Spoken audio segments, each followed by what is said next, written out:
میرے حضرت عبادت میں لطافت خوب رکھتے ہیں، رہے تقویٰ پہ چلتے ہیں، فقاہت خوب رکھتے ہیں۔ وہ بحر معرفت کے بحر الفت کے شناور ہیں۔ نحمده ونصلي ونسلم على رسوله الكريم من يومنا هذا إلى يوم الدين،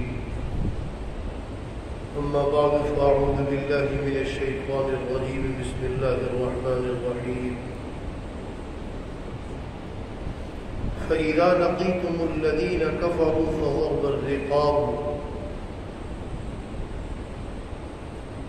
گزشتہ درس میں آپ سورہ محمد صلی اللہ علیہ وسلم کی 3 آیات تفصیل کے ساتھ سماعت فرما چکے ہیں۔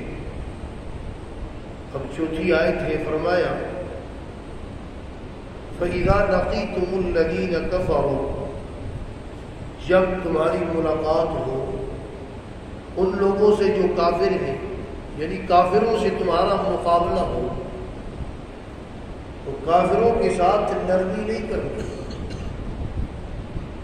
وہ جو دین میں رکاوٹ بن رہی اور مقابلے تک کے لیے تیار ہو گئے ہیں، تو فرمائے فضرب الرقاب، تو پھر ان کی گردنیں مارنا ہے، ان کی گردنوں کو مارنا ہے، اور حتی اذا اثخنتموہم، یہاں تک کہ جب تم خوب خون ریزی کرو، ان کا خون بہا لو، خوب خون ریزی کرو۔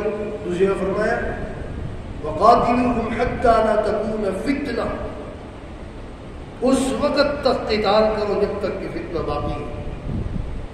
اور تیسری جگہ فرمایا فَقَاتِلُوا أَئِمَّةَ الْكُفْرِ، جو ان کے بڑے ہیں، ان کے چودھری اور سردار، کو پکڑ کر قتل کرو۔ حتی اذا اثخنتموہ، جب خوب خون ریزی ہو جائے، اچھی طرح ان کا بندوبست ہو جائے، فشدوا الوثاق، ظاہر بات ہے اس میں قیدی بھی ہوگی، تو ان کو مضبوطی کے ساتھ باندھو۔ اور یہ باندھنے سے متعلق، قید کرنے سے متعلق یہ ہے کہ ان کو مضبوطی سے پکڑو، مضبوطی سے باندھو، بھاگ نہ جائے۔ لیکن ان کے ساتھ سلوک کیسا کرنا ہے؟ فَإِمَّا مَنًّا بَعْدُ وَإِمَّا فِدَاءً، پھر بہرحال یا تو ان پر احسان کر دو یا فدیہ لے کر چھوڑ دو۔ احسان کیا ہے؟ مفت چھوڑ دو۔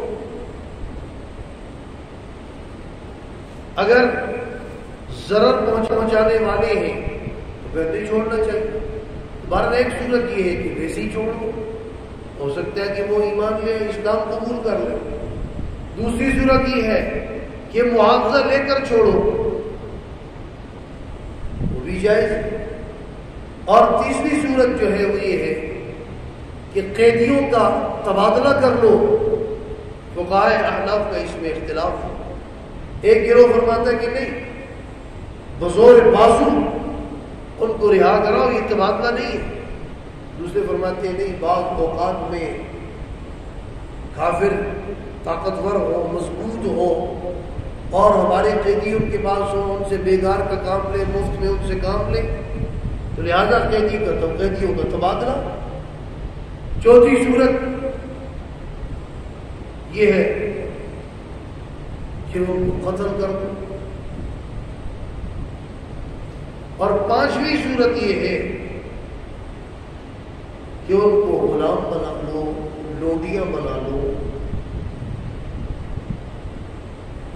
جو امیر ہے جہاد میں، وہ اپنے دائیں ہاتھ سے پکڑ کر مجاہد کو دائیں ہاتھ سے دیتے ہیں، یہ ملک یمین، اس کو کہتے ہیں ملک یمین، دائیں سے لیا۔ حدیث پاک میں کیا، ہر چیز دائیں ہاتھ سے لو اور دائیں ہاتھ میں دو، پکڑو بھی دائیں سے، پکڑاؤ بھی دائیں سے۔ اگر کوئی بائیں ہاتھ آگے کرے، پیچھے کر دو جی، تو دائیں سے دو اور دائیں سے لو۔ پکڑو بھی دائیں سے پکاؤ بھی دائیں میں، تو اس کو ملک یمین کہتے ہیں۔ اور اس میں اس وقت جو جنگی قیدی ہوتے تھے، اب تو عالمی برادری کا آپس میں اتفاق ہو گیا کسی کو غلام اور لوٹی نہیں بنائے، اس وقت لوٹیاں بناتے غلام بناتے، تو جو اہل کتاب ہیں ان کے ساتھ ازدواجی تعلق قائم کرنا بھی ٹھیک، اور جو اہل کتاب نہیں تھے اور مسلمان بھی نہیں ہوئے ان کے ساتھ یہ تعلق قائم کرنا نہیں تھا۔ ملک یمین بہرحال تھی۔ سرکار دو عالم سرور کونین صلی اللہ علیہ وسلم کی زندگی میں 50 غزوات ہوئے، جو آپ نے حکم سے، بعد میں آپ خود شریک ہوئے، 19 ایسے غزوات ہیں جن میں آپ موجود تھے، بقیہ کا آپ نے حکم دیا 50 غزوات، 19 کے اندر آپ شریک ہوئے جن میں سے 8 یا 9 کے اندر جنگ ہوئی ہے، بقیہ میں جنگ نہیں۔ تو فرمایا حتی تضع الحرب اوزارها تھے اور مسلمان بھی نہیں ہوئے ان کے ساتھ یہ تعلق قائم کرنا نہیں تھا۔ ملک یمین بہرحال تھی۔ سرکار دو عالم سرور کونین صلی اللہ علیہ وسلم کی زندگی میں 50 غزوات ہوئے، جو آپ نے حکم سے، بعد میں آپ خود شریک ہوئے، 19 ایسے غزوات ہیں جن میں آپ موجود تھے، بقیہ کا آپ نے حکم دیا 50 غزوات، 19 کے اندر آپ شریک ہوئے جن میں سے 8 یا 9 کے اندر جنگ ہوئی ہے، بقیہ میں جنگ نہیں۔ تو فرمایا حتی تضع الحرب اوزارها، یہاں تک کہ جنگ اپنا بوجھ رکھ دے۔ وزر اوزار کی جمع ہے، وزر اوزار جو ہے اس کی واحد وزر آتے ہیں، وزر کا معنی بوجھ یعنی ہتھیار، یہاں تک کہ جنگ ہتھیار رکھ دے، جنگ ختم ہو جائے، جنگ بند ہو جائے۔ ذالک یہ اسی طرح ہے، یا تو فدیہ لے لو یا احسان کر کے چھوڑ دو۔ وَلَوْ يَشَاءُ اللَّهُ لَانتَصَرَ مِنْهُمْ، اگر اللہ چاہتا اللہ تبارک و تعالیٰ انتقام لے سکتا تھا اور طریقے سے بھی، اگر اللہ چاہتے تو اللہ تبارک و تعالیٰ ایک تو جنگ کا طریقہ ہے، جنگ کے علاوہ اللہ عذاب بھی نازل کر سکتے تھے۔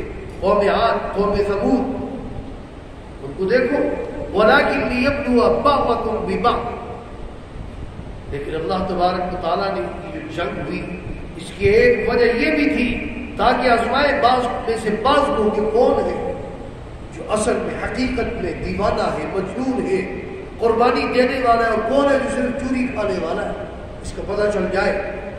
والذین قتلوا فی سبیل اللہ، اور وہ جو اللہ کے راستے میں قتل ہو گئے، قتلوا فی سبیل اللہ فلن یضل اعمالهم، اللہ تبارک و تعالیٰ ان کی اعمال ضائع نہیں کرتے، بلکہ حدیث بات میں آتا ہے اعمال ان کی ضائع نہیں ہوتے، ان کی اعمال تو اس قدر کہ ان کو 700 نیکیاں ملتی ہیں یا اس سے بھی زیادہ ایک ایک نیکی پر۔